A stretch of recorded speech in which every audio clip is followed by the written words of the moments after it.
اعوذ باللہ من الشیطان الرجیم بسم اللہ الرحمن الرحیم۔ میں پی ڈاکٹر امتیاز حسین آپ کی خدمت میں حاضر ہوں۔ السلام علیکم۔ دنیا کتنی قسم کی ہے، آج کا یہ ٹاپک ہے جس کے اوپر تھوڑی بات کرتے ہیں۔ دنیا جو ہے اس کے بارے میں مختلف لوگ جو ہیں اپنے اپنے خیالات کرتے رہتے ہیں، اس کا اظہار کرتے رہتے ہیں اور کافی کچھ کہا گیا ہے۔ بیسیکلی دنیا ہے دو طرح کی، ایک ہے فزیکل، دوسری ہے نان فزیکل۔ ایک وہ جو ہمیں نظر آتی ہے، ایک وہ ہے جو ہمیں نظر نہیں آتی۔ اس طریقے سے یعنی جب ہم عالم اسباب میں ہوتے ہیں، عالم اسباب اس کو کہتے ہیں کہ جو دنیا کے اندر فزیکلی ہم جو کچھ کرتے ہیں، یعنی ہمیں کچھ بھی کرنے کے لیے، اپنی ضروریات پوری کرنے کے لیے ہمیں فزیکلی کچھ کرنا پڑتا ہے، اس کو عالم اسباب کہتے ہیں۔ مثال کے طور پہ اگر میں اسلام آباد میں ہوں تو مجھے لاہور جانا ہے تو مجھے ظاہر بات ہے کوئی ٹرانسپورٹ چاہیے ہوگی۔ اسی طرح مجھے اگر کھانا کھانا ہے تو کھانے کے لیے یا تو اس کے ارینجمنٹ کرنا پڑے گا، اس کے لیے چیزیں اکٹھی کرنی پڑیں گی، پھر کھانا کوک کرنا پڑے گا، پھر وہ کھانا پکے گا، پھر اس کے بعد اس کو میں کھا سکتا ہوں۔ تو اس کا اسباب کیا نا، اس کو حاصل کرنے کے لیے تگودو کرنی پڑی، فزیکل تگودو۔ اس طرح اگر میں نے تعلیم حاصل کرنی ہے، کوئی ڈگری حاصل کرنی تو مجھے باقاعدہ اسکول سے لے کر کالج سے بعد پھر یونیورسٹیز میں مجھے جا کے اسٹڈی کرنا پڑے گی، پھر ایگزام دینے پڑیں گے، پھر وہ کوالیفائی کر کے ڈگریاں لینی پڑیں گی۔ اسی طرح اگر مجھے کوئی جاب چاہیے تو جاب کے لیے مجھے اپلائی کرنا پڑے گا، اپلائی کرنے کے بعد انٹرویو اور ٹیسٹ وغیرہ میں اپیئر ہونا پڑے گا، پھر اس کے بعد جا کے مجھے وہ جاب مل سکتا ہے۔ اگر مجھے کوئی کاروبار کرنا تو کاروبار کے لیے بھی یہی کچھ تردد کرنا پڑے گا کہ جو اس طرح کا کاروبار ہے اس طرح کے وسائل مجھے چاہیے ہوں گے، اس طرح کی مجھے ٹیم چاہیے ہوگی، اس طرح کی مجھے مینجمنٹ چاہیے ہوگی، پھر جا کے میں اس پوزیشن میں ہوں گا کہ وہ میں کاروبار کر سکوں۔ تو ہر کام کے لیے آپ رہنے کے لیے گھر چاہیے تو گھر بنانا پڑے گا، اس کے لیے آپ کو کوئی جگہ چاہیے، پلاٹ چاہیے، اس کے اوپر کنسٹرکشن کروائیں گے، آپ وہ سارے لوازمات پورے کریں گے، وہ آپ کو کرنا پڑے گا۔ اگر آپ نے چھت پہ چڑھنا ہے تو آپ کو سیڑھیاں چاہیے، چھت سے نیچے آنا تو تب بھی سیڑھیاں چاہیے۔ تو یہ ہے فزیکل دنیا، یعنی وہ دنیا یا دنیا کی وہ چیزیں، اشیاء جو ہمیں نظر آتی ہیں۔ اس کو ہم عام زبان میں عالم اسباب بولتے ہیں۔ اب جو دنیا دوسری ہے قسم کی وہ ہے انویزیبل ورلڈ، یعنی وہ دنیا جو ہمیں نظر نہیں آتی۔ وہ ہمارے سامنے ہے، سارا ثبوت ہے۔ اب ہمارے پاس موبائل فون آ گئے ہیں جس کے ذریعے سے ہم دور دراز ملکوں میں بڑے آرام سے بیٹھ کے چند لمحات میں کال ملا کے تو بات کر لیتے ہیں، اور بات اس طرح ہو رہی تھی جیسے بالکل پاس بیٹھا، بلکہ بڑی صاف آواز ہوتی ہے، سب کچھ ہوتا ہے۔ تو موبائل کے ساتھ کوئی تار نہیں لگی ہوتی، کوئی کیبل شیبل کوئی اور چیز، ایسا انسٹرومنٹ نہیں ہوتا جو کہ جس کی لائن جا کے ملی ہو کسی کے ساتھ جا کے۔ تو اس کا مطلب یہ ہے کہ وہ فضا کے اندر یا ہوا کے اندر جو کوئی ویوز ہیں اس کے ذریعے سے یا کوئی مقناطیسیت جو بھی کوئی ہے، وہ بھی انویزیبل طاقتیں ہیں نا ساری، ان کو استعمال کر کے انسان جو ہے وہ کالوں کو ملاتا ہے، ٹیلی فون ہوتے ہیں، بات ہو جاتی ہے۔ وائرلیس سسٹم پہلے بھی تھا، آپ کو یاد ہوگا، موبائل فون آنے سے پہلے وائرلیس سسٹم ہوتا تھا جو عام طور پر سیکیورٹی اداروں کے پاس زیادہ تر ہوتا تھا۔ تو اس میں بھی کوئی تار نہیں ہوتی تھی اور اس کو دور سے سنا جا سکتا تھا اگر فریکوینسی اس کی سیٹ کر دی جائے تو۔ یہ تو دنیاوی طور پہ ہمیں پتا ہے کہ بھئی ایک انویزیبل دنیا ہے جس کے اندر یہ کچھ ہو رہا ہے اور ہمارے سامنے ہو رہا ہے۔ جی پی ایس آپ کے سامنے ہے جس میں نیویگیشن آپ گاڑیوں کے اندر لگوائے ہوئے ہیں، آپ کو ڈائریکشن کا پتہ کرتے ہیں، ایڈریس کا پتہ کر لیتے ہیں، پورا آپ کے پاس نقشہ آ جاتا ہے. تو وہ بھی کس سے ذریعے سے چل رہا ہے؟ وہ بھی انویزیبل دنیا کی جو قوتیں ہیں، ویوز ہیں، مقناطیسیت ہے، جو بھی کوئی اس کو نام لیں آپ، اس کے ذریعے سے وہ انسان جو ہے وہ کر رہا ہے. اب یہاں تک تو سائنس جو ہے اس سے ترقی کر لی ہے، اور سائنس کو یہ طاقت اللہ نے عطا کر دی. اللہ نے کہا ہے کہ جستجو کرو. تو جستجو کا مطلب یہی ہے کہ جب جستجو انسان کرے گا تو کچھ نہ کچھ وہ حاصل کر لے گا جو دنیا میں رہنے کے لیے اس کے لیے ضروری ہے. یہ دو چیزیں ہیں نا، ایک رہنے کے لیے ضروری ہے، اسینشلی ریکوائرڈ، چونکہ نئے زمانے کے مطابق ہمیں ٹیلی فون چاہیے، ہمیں نیویگیشن چاہیے، ہمیں وائرلیس چاہیے. تو وہ انسان نے جستجو کی، اور اس کے ذریعے سے اللہ تعالیٰ نے ان کو استطاعت حاصل کر دی، اور اس کے اوپر اس کو اختیار دے دیا. یہ انویزیبل دنیا. اب دوسری انویزیبل دنیا کون سی ہے؟ مطلب اسی کا حصہ ہے، لیکن وہ ہے کہ جو ہمیں نظر نہیں آتی. مثال کے طور پہ میں چونکہ ایک اللہ کا فقیر ہوں، تو کئی لوگ آتے ہیں، جی یہ بتائیں جی ہمارے گھر کے اندر کوئی اسیب ہے کہ نہیں ہے. اس سے باقی صوفیہ لوگوں کے پاس بھی لوگ آتے ہوں گے اسی طرح. اب وہ جو اسیب ہوتے ہیں یا ماورائی قوتیں ہوتی ہیں یا جنات ہوتے ہیں، وہ بھی انویزیبل ورلڈ کے باسی ہیں. اب اگر اللہ نے مجھے یا اور کسی صوفیہ کرام کو اوپر کرم کیا ہوا ہے اور ہمیں تھوڑی یہ طاقت دے دی ہوئی ہے، یہ ذہن رکھیں یہ ساری طاقتیں ہیں اللہ کی، چاہے اس فزیکل دنیا کی ہوں یا انویزیبل دنیا کی ہوں، سب کی سب طاقتیں اللہ کی ہیں، اللہ کی عطا ہے. فزیکل میں اللہ تعالیٰ نے فل طاقت دی ہے، اگر آپ اسباب پورے کر لیں تو وہ آپ کر لیں. آپ گاڑی بنا لیں، آپ جہاز بنا لیں، جہاز پہ اڑ جائیں، ٹھیک ہے نا. وہ سارا کچھ اللہ تعالیٰ نے دیا ہوا، طاقت دی ہوئی ہے. اسی طرح میں نے ٹیلی فون کا مثال دے دی، وائرلیس کا مثال دے دی. اب یہ جو اسیب دیکھنا ہے، ایسی قوتیں دیکھنا جو لیونگ تھنگز ہیں، مخلوقات ہیں جو غائب ہیں، ہمیں نظر نہیں آتی، عام آنکھ کو نظر نہیں آتی. اور اللہ کے جو نیک بندے ہیں، اولیاء کرام ہیں یا نبی انبیاء کرام تھے، جب جب اللہ نے ان کو وہ طاقت دی یا استطاعت دی، اس وقت وہ ان کو دیکھ لیتے تھے. یہ صورتحال آج کل ہے. میں نے بتایا کہ جس کو اللہ تعالیٰ نے اپنا کرم کیا ہے کہ وہ اس کو دیکھ سکتا. اب دیکھیں ہم یہاں بیٹھے ہیں، لاکھوں کروڑوں فرشتے اللہ تعالیٰ نے معمور کیے ہیں مختلف فرائض کے اوپر، جو اپنے کام کر رہے ہیں. اللہ تعالیٰ نے جو حکم ان کو دیا ہے اس کے مطابق وہ کام کیے جا رہے ہیں، اور اس دنیا میں پھر رہے ہوں گے. اس وقت میں جہاں بیٹھا ہوں، میرے دائیں بائیں بھی کہیں نہ کہیں وہ ہوں گے. ایک تو ملک نکیر رائٹ اور لیفٹ پہ اللہ سبحانہ تعالیٰ نے ہمارا حساب کتاب رکھنے کے لیے فرشتے معمور کیے. 2 فرشتے تو ہر انسان کے ساتھ لگے ہوئے ہیں نا، کم از کم 2 فرشتے جو ان کے دائیں اور بائیں میں. دائیں والا جو ہے وہ آپ کی اچھائیاں نیکیاں لکھتا ہے، اور بائیں والا جو ہوتا ہے جو آپ کے گناہ ہیں وہ لکھتا ہے، لیکن ہمیں نظر نہیں آتے، نہ ان کا وزن محسوس ہوتا ہے. اور اسی طرح باقی جو فرشتے ہیں، یہ اگر باہر میں دیکھوں تو اس وقت کئی فرشتے پھر رہے ہوں گے نا، جن کو ہم نہیں دیکھ سکتے. ہاں البتہ اگر طاقت اللہ دے دیں، اس وقت اللہ دکھانا چاہیں تو ہم پھر دیکھ سکیں گے. فرشتے آپ کو پتا ہے، فرشتے جبریل امین اور دوسرے فرشتے بھی نبی پاک حضرت محمد صلی اللہ علیہ وسلم کے پاس آیا کرتے تھے. تو اللہ تعالیٰ نے نبی پاک کو طاقت دی ہوئی تھی کہ وہ ان کو دیکھ سکتے تھے. تو وہ ہے انویزیبل ورلڈ. اب وہ سارا سسٹم چل رہا ہے، آندھی آتی ہیں، طوفان آتے ہیں، بارشیں ہوتی ہیں، یہ سارا بارشیں برسانے والے فرشتے الگ ہیں، زندگی موت کے فرشتے الگ ہیں. کسی کی کوئی پیدا ہو رہا ہے، کوئی فوت ہو رہا ہے، اس کی روح کو قبض کر کے فرشتے لے جا رہے ہیں، لیکن وہ نظر نہیں آ رہے کسی کو نا. صرف اس کو نظر آتے ہیں جس کی روح قبض ہو گئی ہوتی ہے یا قبض کی جا رہی ہوتی ہے، تو اس وقت اس کو یہ سب کا اتفاق ہے کہ نظر آ جاتے ہیں ان کو کہ مجھے لینے آ گئے ہیں.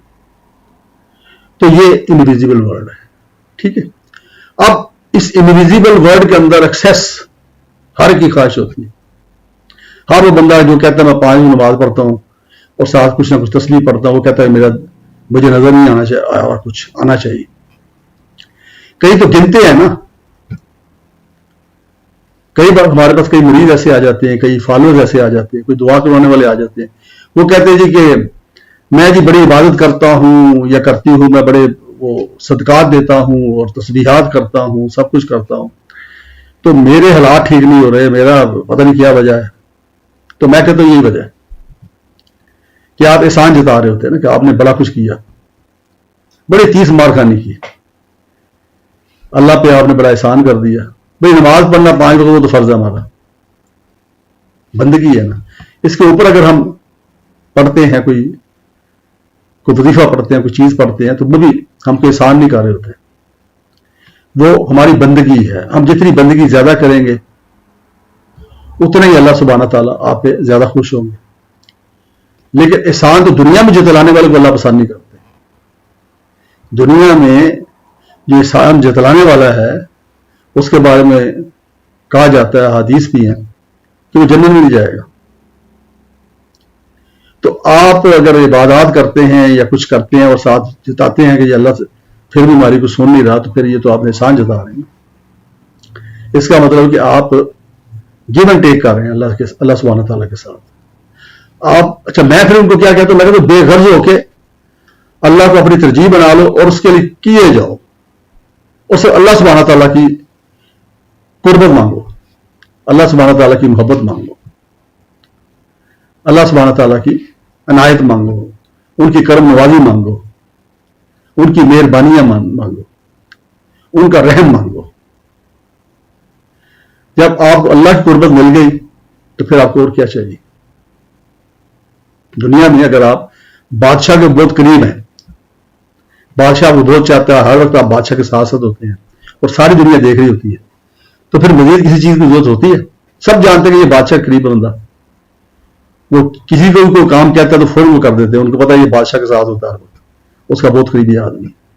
تو جب اللہ کا قریبی آدمی ہوگا تو پھر ظاہر بات ہے کہ تمام چیزیں متی ہو جائیں گی نا، پھر جنت بھی مل جائے گی خود ہی.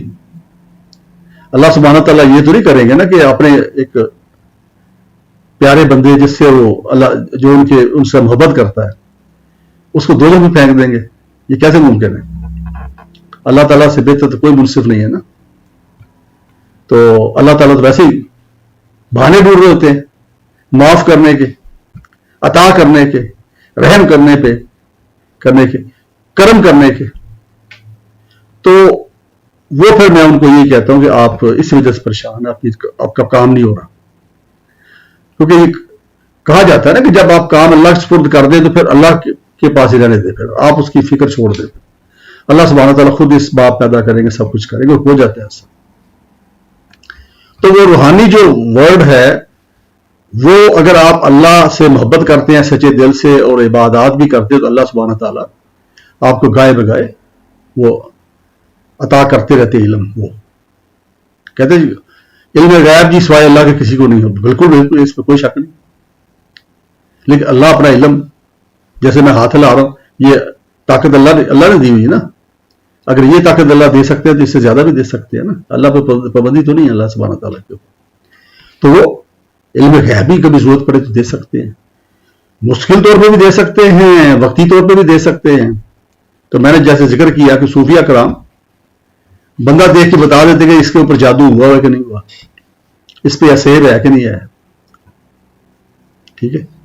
تو جتنا وہ اللہ کے قریب ہوتے ہیں اتنی تو اللہ سبحانہ تعالیٰ ان کو طاقت عطا فرماتے ہیں.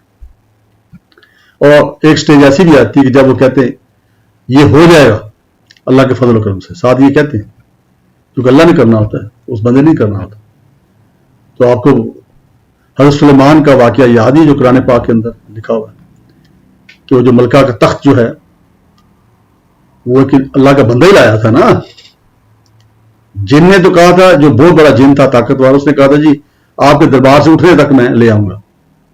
تو جو اللہ کا بندہ جس کو کتاب کا، جس کے پاس علم تھا، کتاب کا علم سب سمجھتے ہیں آپ، قرآن کا علم، اور قرآن تو معجزہ ہے. قرآن کا ایک ایک لفظ جو ہے اس کے اندر اتنی طاقت ہے، اس سے آپ اتنی طاقت حاصل کر سکتے ہیں کہ آپ کو اندازے نہیں. تو جس کے پاس کتاب کا علم تھا اس نے کہا جی آپ آنکھ جھپکیں گے تو تخت ادھر ہوگا، اور اسی وقت ہو گیا. آپ اندازہ لگا لیں کتنی طاقت. وہ اس کی نہیں تھی، اللہ نے عطا کی تھی نا. لیکن اللہ سے اس نے محبت کی، اللہ سبحانہ تعالیٰ کے وہ جو کلام ہے اس کو پڑھتا رہا، اللہ کے بہت قریب ہو گیا. اور پھر ایک سٹیج آتی ہے کہ جو وہ سوچتا ہے بندہ، اللہ سبحانہ تعالیٰ وہ کرتے ہیں.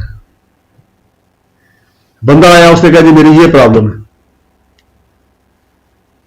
اس شخص نے کہا جا بچے، اللہ سبحانہ تعالیٰ یہ کر دیں گے تیرا، جاؤ بھاگو. وہ ہو جاتا ہے، کیونکہ اللہ سے بعید تو کوئی نہیں، ناممکن تو نہیں اللہ کے پاس. کن ہو جا بس، فیکون بس ہو گیا. اللہ تو اس سے کرتے ہیں. تو وہ روحانی طاقت جو ہے، جو انویزیبل ورلڈ ہے، اس کے اندر ایکسیس جو ہے وہ انسان کو مل سکتی ہے، لیکن اللہ سبحانہ تعالیٰ کے حکم سے. وہ کب دیتے ہیں، کس وقت دیتے ہیں، کتنی دیر کے لیے دیتے ہیں، یہ سارے فیصلے اللہ سبحانہ تعالیٰ کے ہیں. اور پلس پھر یہ بھی ہے کہ وہ جو شخص ہے، جو انسان ہے، کیا وہ اس طاقت کی تاب رکھ سکتا ہے، اس کے راز رکھ سکتا ہے. یہ بھی چیز ہے نا.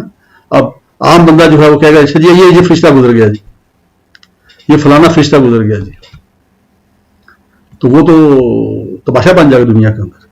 تو ان کے اندر پھر ڈیپتھ میں زیادہ آ جاتی ہے. اللہ سبحانہ تعالیٰ کے جو اللہ کے بندے، خاص بندے ہوتے ہیں، ان کو کیا نظر آ رہا ہے، کیا دیکھ رہے ہیں، وہ سب کو بتاتے ہی نہیں ہے، کسی کو بھی نہیں بتاتے. وہ اندر ہضم کرتے ہیں اس چیز کو، ان کے اندر ڈیپتھ ہوتی ہے. یہ ذہن میں رکھیے گا. تو دو دنیا کی اقسام ہے، ایک عالم اسباب ہے، ایک عالم روحانیات ہے. اب آپ، ہمارے اندر جو روح ہے وہ بھی اسی دنیا کی مخلوق ہے، کیونکہ روح جو ہے انویزیبل ہے. جب وہ نکل جائے گی تو وہ پھر نظر نہیں آئے گی کسی کو. تو اس لیے آپ دیکھو کہ میرے بہت سارے بیان ایسے ہیں کہ جس کے اندر میں گزارش کرتا ہوں کہ آپ اپنی روح کو طاقتور کریے. روح کو طاقتور کریں گے تو روح جو ہے وہ عام طور پہ یہی سمجھا جاتا ہے کہ وہ نیک ہوتی ہے، پیور ہوتی ہے، وہ برائی سے روکتی ہے. اندر جس کو کہتا ہے ضمیر اس کا جاگا، یا اس کے ضمیر نے اندر سے کہا کہ یہ تم غلط کر رہے ہو، وہ روح کہہ رہی ہوتی ہے. ایکچولی ضمیر کا مطلب روح ہے. تو روح کو اگر ہم دبا رکھیں گے دنیا کے گناہ کر کے، دنیا کے معاملات میں پڑھ کے، تو پھر روح کمزور ہو جائے گی. وہ انٹرفیئر کرنا چھوڑ دے گی، یا ہنٹ کرنا چھوڑ دے گی، یا سگنل دینا چھوڑ دے گی آپ کو. پھر آپ کا فزیکل دماغ، آپ جو دماغ میں ہے کرتے رہے. لیکن اگر آپ روح جو ہے اس کو طاقتور کریں گے اور جسم جو ہے اس کو مناسب رکھیں گے، تو روح آپ کے دماغ پہ غلبہ حاصل کر لے گی. جب آپ کے دماغ پہ روح کا غلبہ ہو جائے گا تو پھر ستیہ کہنا، پھر آپ برائی کر ہی نہیں سکتے، کیونکہ روح برائی نہیں کراتی، روح پیور ہوتی ہے. سوائے اس روح کے جو ایک گناہ گار شخص جو ہے، دنیا دار، اس کے جسم سے جب نکلتی تو پوری پرسنالٹی لے کے جاتی ساتھ، تو وہ پراگنڈا ہو چکی ہوتی ہے. سو اس سے پہلے کہ وہ وقت آ جائے، ہمیں چاہیے. اب یہ جو روزے ہوتے ہیں، جو رمضان کے روزے ہم رکھتے ہیں، اس میں بھی ایک پہلو اس کا یہ بھی ہے کہ آپ روزہ رکھیں گے، آپ فاقم ہوں گے، نہ آپ پانی پی سکتے ہیں، نہ آپ کچھ کھا سکتے ہیں. تو جسم جو ہے تھوڑا کمزور ہو جاتا ہے فاقے میں. جب جسم کمزور ہوگا تو پھر روح اندر سے طاقتور ہوگی. تو جب روح طاقتور ہوگی، آپ کبھی سوچیے گا اگر آپ مشکل روزے رکھتے ہیں تو آفٹر نون میں آپ ایک لیٹ کے کسی جگہ بیٹھ کے محسوس کریں، آپ کو اندر ایک انرجی محسوس ہوگی، ایک طاقت سی محسوس ہوگی. وہ روح کی طاقت ہوتی ہے. تو روح کو طاقت کرنے کا سبب بھی بنتے ہیں یہ روزے جو ہوتے ہیں. 30 دن اگر مسلسل تو، یا 29 جتنے روزے ہیں اگر آپ رکھیں گے تو جسم جو ہے آخری دنوں میں آپ دیکھیے، آخری اشرے میں وہ کمزور ہو چکا ہوگا تھوڑا سا، اور روح ایکٹیویٹ ہو چکی ہوگی. اور پھر ویسے بھی آپ کے اوپر ایک پرہیزگاری اور پاکیزگی چھائی ہوگی، کیونکہ ظاہر بات ہے آپ روزے بھی رکھ رہے ہیں، روزے آپ اللہ کے لیے رکھ رہے ہیں نا. کھانا پینا چھوڑنا یہ مشکلات ہی ہے نا.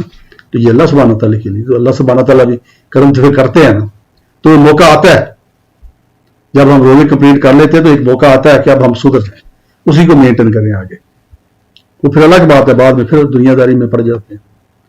تو روح کو مضبوط یا اسٹرانگ کیا جاتا ہے. جب اگر آپ کی روح اسٹرانگ ہو جائے گی تو وہ چونکہ انویزیبل ورڈ سے بلونگ کرتی ہے، اس کی ایکسیس پھر کئی جگہوں پہ ہے. پھر آپ کو کئی چیزیں نظر آنے شروع ہو جائیں گے، کیونکہ آپ روح کی آنکھ سے دیکھ رہے ہوں گے اور روح اسٹرانگ ہو گئی ہے، جسم تھوڑا کمزور ہو گیا. اب آپ جہاں بھی دیکھتے ہیں تو آپ کی روح دیکھ رہی ہے، روح کی آنکھ سے دیکھ رہے ہیں. آپ کو نظر آ جائے گا یہاں سیب ہے کہ نہیں ہے، اس پہ جادو ہوا کہ نہیں ہوا، دور کی چیزوں میں پتہ چلتا رہے گا. اور یہ سارا جو ہے یہ سبجیکٹ ٹو اللہ سبحانہ تعالیٰ کی رضا سے ہے، اللہ سبحانہ تعالیٰ کی مرضی سے ہے. کیونکہ یہ طاقت سب کچھ جو بھی ہے، چاہے وہ روح کی طاقت کسی کی بھی ہو، وہ سب اللہ کی عطا ہے. اسی کے ساتھ میں آپ سے اجازت چاہتا ہوں. مجھے اپنی دعا میں یاد رکھیے. بہت شکریہ. السلام علیکم.